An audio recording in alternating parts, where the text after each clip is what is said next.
দুপুরবেলা নির্জন ফ্ল্যাটে এক ভিখারি এসে এক মহিলাকে বলল, মা, আমাকে কিছু ভিক্ষা দিন।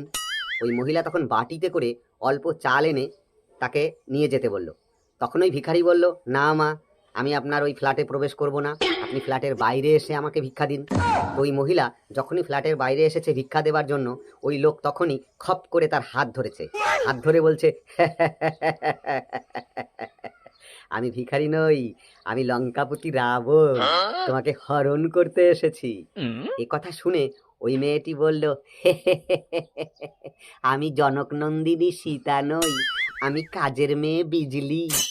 রাবণ বলল, ভালোই হলো, মন্দাদরি কতদিন বলছিল তার কাজের মেয়ে দরকার।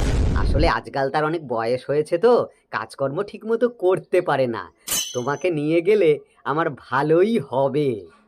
আর তাছাড়া ওই সীতাকে হরণ করেছিলাম, ওই রাম আর লক্ষ্মণ এসেছিল উদ্ধার করতে, তোমাকে হরণ করে নিয়ে গেলে তো কেউ উদ্ধার করতেও আসবে না। এ কথা শুনে কাজের মেয়ে বিজলি বলল, ন্যাকা চৈতন, আমাকে হরণ করে নিয়ে গেলে কেউ উদ্ধার করতে আসবে না? হ্যাঁ, এই যে ফ্ল্যাটে যত পরিবার রয়েছে, আমি হরণ হয়ে গেলে সব পরিবারের লোকজন ওই লঙ্কায় গিয়ে হাজির হবে, তখন তুমি বুঝবে কেমন ঠেলা।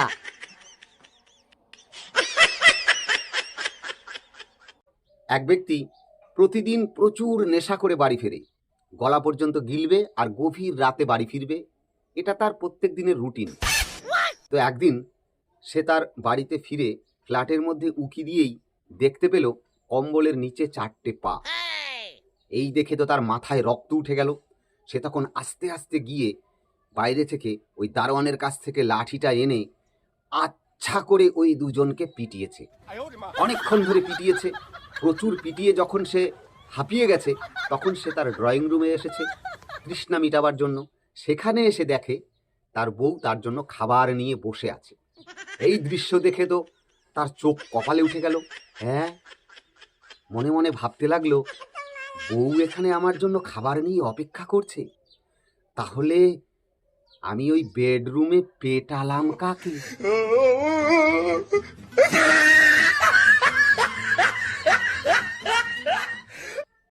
প্রাইভেটের শিক্ষক বল্টুকে প্রশ্ন করলো, বল্টু বলতো 7 আর 3 কত হয়?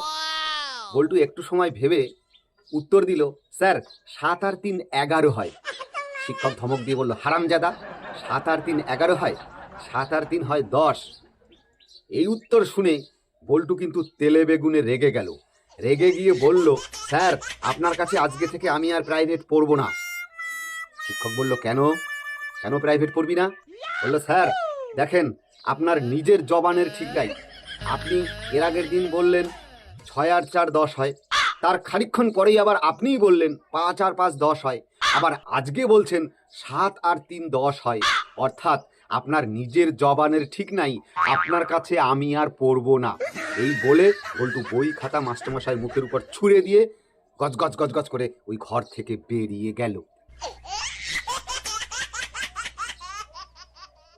জটিল রোগের কারণে মৃত্যুশয্যায় শুয়ে এক ব্যক্তি তার স্ত্রীর হাত দুটো ধরে বলল, মরার আগে তোমার কাছে আমার একটাই শেষ অনুরোধ। তখন তার স্ত্রী কাঁদতে কাঁদতে বলল, কি অনুরোধ বলো? তখন ওই ব্যক্তি বলল, আমার মৃত্যুর পরে তুমি আমাদের ওই পাশের গ্রামের পচাকে বিয়ে করবে, আমাকে কথা দাও। এ কথা শুনে তার বউ অবাক হলো, বলল, আরে পচা তো চিরকাল তোমার শত্রু, তাহলে তুমি পচাকে বিয়ে করতে বলছো কেন? আরে পচা আমার চির শত্রু বলেই তো আমি এ কথা বলছি। তোমার সঙ্গে ওর বিয়েটা হলেই তো ওকে পুরোপুরি শায়েস্তা করে ফেলা যাবে। এছাড়া তো ওকে জব্দ করার মতো আর কোনো ভালো পথই নেই। চরিত্রহীন এক পুলিশ অফিসারের কাছে একটা মোটা সোটা সুন্দরী মেয়ে ডায়েরি লেখাতে গেছে। সে গিয়ে অফিসারকে বলল, স্যার একটা ডায়েরি লিখুন, গতকাল রাতে আমার পাশের বাড়ির এক যুবক আমাকে ধর্ষণ করেছে স্যার।